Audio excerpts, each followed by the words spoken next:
In February 1959, 9 experienced hikers cut their tent open from the inside and ran into a -30-degree blizzard. Barefoot, half-dressed, some without coats. They were never seen alive again. When investigators found the bodies, what they discovered made no sense. Broken ribs with no bruising, a missing tongue, radiation on their clothes, and clothing that didn't belong to any of them. The Soviet government investigated and then sealed the case for 25 years. By the end of this video, you'll understand the 3 leading theories that could finally explain it, and why the most recent one might actually be true.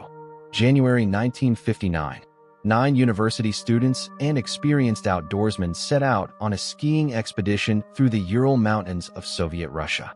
Their leader, Igor Dyatlov, was 23, a seasoned trekker planning a route rated at the highest difficulty level in the USSR.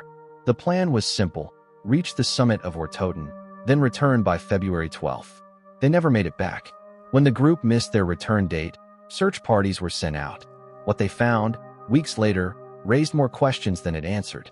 The tent was still standing, half buried in snow, but it had been cut open from the inside. Not unzipped. Cut with a knife. Footprints led away from the tent, down toward the tree line, over a kilometer away. Footprints from people wearing only socks or barefoot in sub-zero temperatures. Why would experienced hikers, people who knew that leaving shelter in a blizzard without gear meant almost certain death, do exactly that? The first 2 bodies were found near a cedar tree, in their underwear, next to the remains of a small fire. It looked like they'd tried to climb the tree, high enough to see something, or escape something. Over the following months, the remaining bodies were found scattered across the slope. And that's when things got stranger.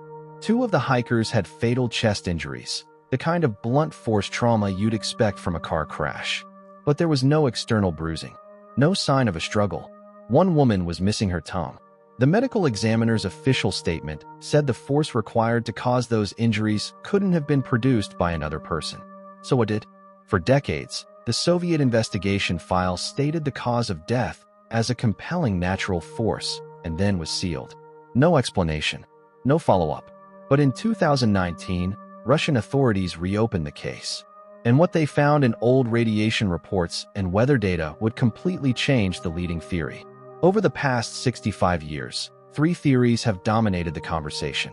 Some investigators noted the radiation on the hikers' clothing and pointed to a nearby secret military testing site. Were they caught in the blast radius of a weapons test the Soviet government didn't want made public? A more scientific theory suggests that unique wind patterns around the mountain created infrasound, low-frequency vibrations invisible to the ear, but known to cause disorientation, panic, and even physical illness. Could an invisible sound have driven 9 trained hikers into blind panic?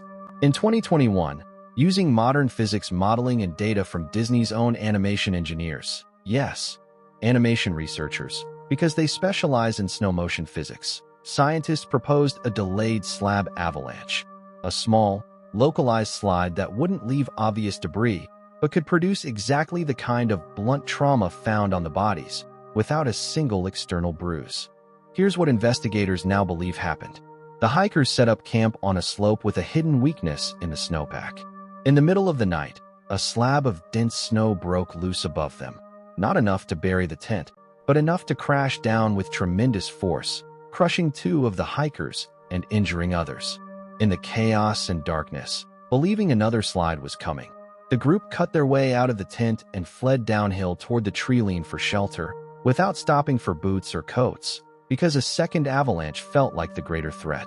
Once in the trees, disoriented, injured, and in nearly total darkness at -30 degrees, hypothermia set in within the hour. There was no way back up the slope, no way to survive the night. It's a theory that finally fits the physical evidence, but it's still just that, a theory. The avalanche theory doesn't fully explain the missing tongue, or why searchers reported unusually high radiation on some clothing. Which is why, even after a 2020 investigation and a 2021 scientific model, Russian officials have never issued a single, final, universally accepted answer. Maybe that's the real reason this case has lasted 65 years. Not because the truth is impossible to find, but because no single explanation accounts for everything. And in the absence of a complete answer, we fill in the gaps with our own theories. Which, if you think about it, is exactly what happened to the searchers who found that tent in 1959. Of the three theories, which one do you believe? Drop your answer in the comments.